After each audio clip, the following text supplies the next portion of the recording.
Sudah ya Pak. Siapa ketum? Perintah. Salam. Woi, tak kira dari Singapura. Nanti kira-kira saya telepon ya, ntar lagi ya. Ntar.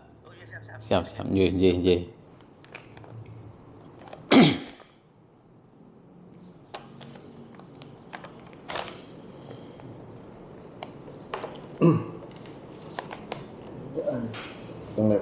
Siap. Selamat siang, Prof. Bandar dari Law Justice. Ini selamat untuk amanah baru ya sebagai Ketua Komisi Kejaksaan.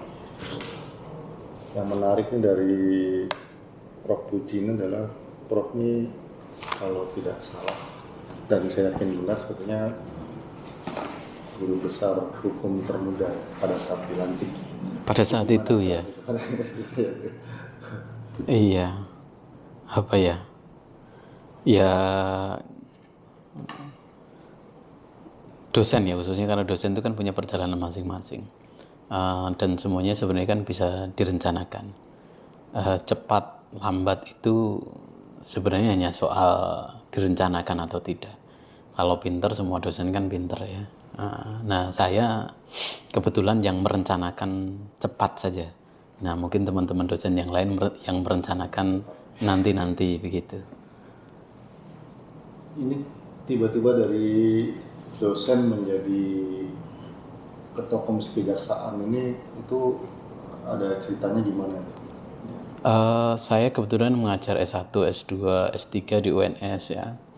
Dan dari mahasiswa yang saya ajar itu, kalau yang S1, S2 kemudian kan ada yang berkarir di jaksa, mendaftar jaksa. Nah, yang S3 kebetulan juga banyak yang jaksa. Nah, mereka sering diskusi soal aktivitas mereka sebagai seorang jaksa.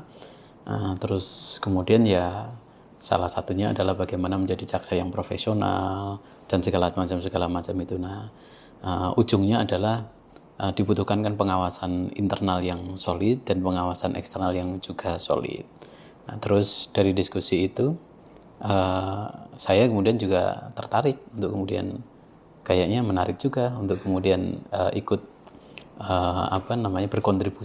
berkontribusi untuk membuat nama Kejaksaan Agung menjadi semakin baik dengan berperan sebagai pengawas eksternal. Ini kan sudah hampir atau lebih ya 100 hari ya? Ya udah. Sejak dilantik Februari kemarin. Ini Prof melihat dari kacamata sebagai pemijak ini kondisi kejaksaan seperti apa dan penanganannya bakal seperti apa untuk cari posisi jaksa yang ideal? Ya, kalau secara umum ya kita kan mendasarkan penilaian itu kan dari laporan dan aduan dari masyarakat. Yang laporan dan aduan itu tentu kan senantiasa ada. Karena kan orang tidak puas itu bisa jadi karena memang betul melihat post factumnya, kondisi senyatanya yang memang terjadi yang membuat tidak puas, karena mungkin unprofesional, unproper, atau memang karena like and dislike. Nah, dari itu ya kita kemudian membuat analisis dari laporan dan aduan yang ada di masyarakat itu. Ternyata kemudian tren-tren aduan itu yang menunjukkan ketidakprofesionalan semakin sedikit. Nah, tinggal kemudian kan tren-tren aduan yang kaitannya dengan masalah personal, masalah segala macam itu yang kemudian harus menjadi juga perhatian. Yang paling banyak nih hari ini tuh terkait apa ini laporan aduannya dari masyarakat terhadap jaksa? Kita melihatnya bukan dari objek kasusnya ya, tapi dari subjek pengadu dulu. Rata-rata subjek pengadu itu kan kalau kita pilah-pilah adalah dari kawan-kawan di lawyer ya, yang memang keseharian mereka bisa berinteraksi dengan teman-teman jaksa, baik khususnya dalam penanganan perkara ya, penanganan perkara. Nah, ya rata-rata kalau dilihat dari pengadu yang dari lawyer, aduan itu rata-rata adalah soal menurut teman-teman lawyer adalah ketidakpuasan dalam penanganan perkara. Terus ini kan kemarin ini dalam 2-3 pekan ini publik ini sempat digegerkan dengan kejadian di kejaksaan yang menyangkut penuntutan Jampitsus yang kabarnya berkaitan dengan perkara yang tengah ditangani. Itu untuk hal-hal seperti itu Komjak itu ikut turun tangan nggak? Ya, kita melihat in concretonya ya. Jadi kita melihat kejadiannya yang kemudian akibatnya adalah kemudian ada berita seperti itu. Faktanya ya kita kumpulkan. Nah, kebetulan kan pengumpulan fakta kita kan sebagian besar itu dari berita-berita yang ada di sosial media. Nah, itu kita mendapatkan informasi itu.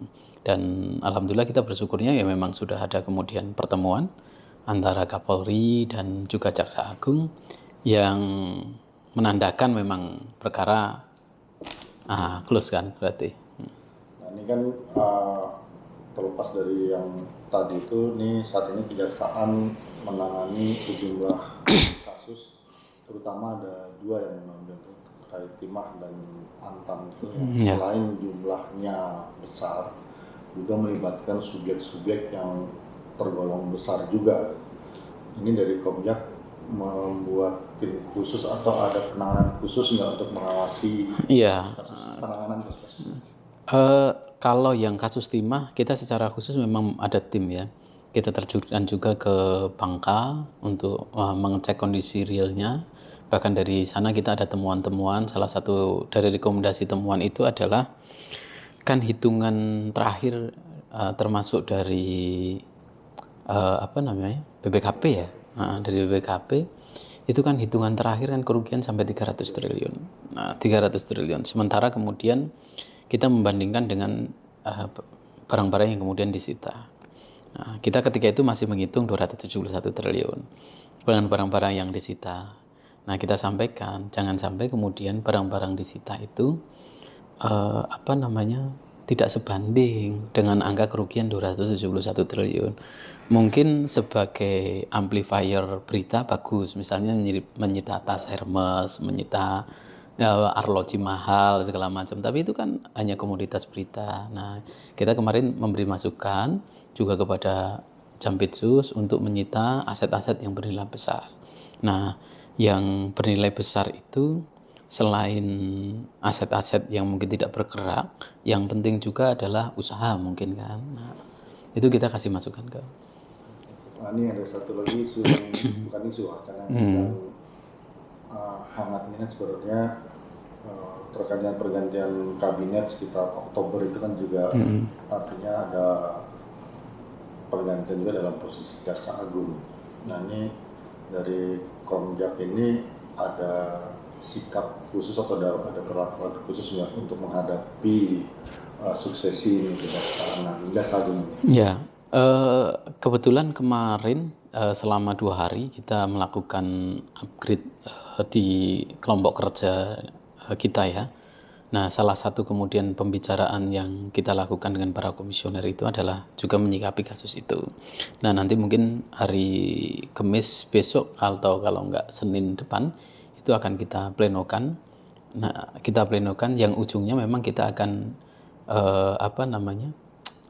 akan mengusulkan ya, karena kan pergantian kabinet kan hak prerogatif presiden. Nah, kita hanya bisa mengusulkan kriteria-kriteria dan kalaupun toh nama kita pasti juga akan kita sampaikan secara khusus kepada presiden nama-nama, tidak hanya satu nama-nama yang kemudian layak menjadi Jaksa Agung berdasarkan kriteria-kriteria yang menjadi pembahasan kita. Untuk sekarang belum ya Mas? Belum. Nanti mungkin minggu-minggu depan kita baru akan kita plenokan. Baik Prof, nanti kita nunggu update-nya ya. Siap. Sementara itu terima kasih untuk waktunya. Terima kasih Pak Bandot ya. Cukup ya Prof? Ya, oke.